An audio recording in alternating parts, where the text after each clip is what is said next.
Hello guys, আজকে আমি তোমাদের বলবো নাটকের নাতি মানে কি। নাটকের নাতি মানে হলো সেই ব্যক্তি যে ব্যক্তি তোমার লাইফে আসার পরে প্রথম 3 থেকে 4 মাস তোমাকে এমন প্রিন্সেস ট্রিটমেন্ট দিবে যা তুমি তোমার বাপের জন্মেও পাও নাই। আর এই প্রিন্সেস ট্রিটমেন্ট পাওয়ার পর যখন তুমি বাটারফ্লাই হয়ে যাবে তখন তোমার এই তার চাপটি উল্টে যাবে। নাটকের নাতি এমন একজন মানুষ যার লাইফে সব কিছু স্মুথলি চলবে শুধু তুমি ছাড়া। হাজার ব্যস্ততার মাঝেও কিন্তু নাটকের নাতি তোমাকে টাইম দিতে পারবে না, কিন্তু এটা তোমাকে বুঝতে হবে, মানে আন্ডারস্ট্যান্ডিং গার্লফ্রেন্ড হতে হবে।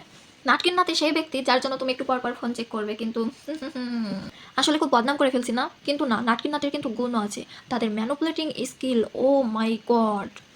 মানুষের সাথে অনেক ঝগড়াঝাটি হয় এবং ঝগড়াঝাটির পরে যখন তুমি স্পেস নাও এবং চিন্তা করো যে ওই মানুষটা কল দিয়ে তোমাকে মানাবে, এটা ভেবে যখন তুমি ওয়েট করো এবং সেই ব্যক্তি যখন তোমাকে কল দেয় তখন তুমি কি এক্সপেক্ট করো যে না, তোমার ঝগড়ার বিষয়ে কথা বলবে এবং তোমাকে মানাবে। তুমি যখন হ্যালো বলো তখন সে কি বলে? হ্যালো, কি করো, খাইছো? এটাই হচ্ছে নাটকির নাতি। নাটকির নাতি তোমাকে প্রথম দিকে প্রিন্সেস ট্রিটমেন্ট দিলেও শেষের দিকে কিন্তু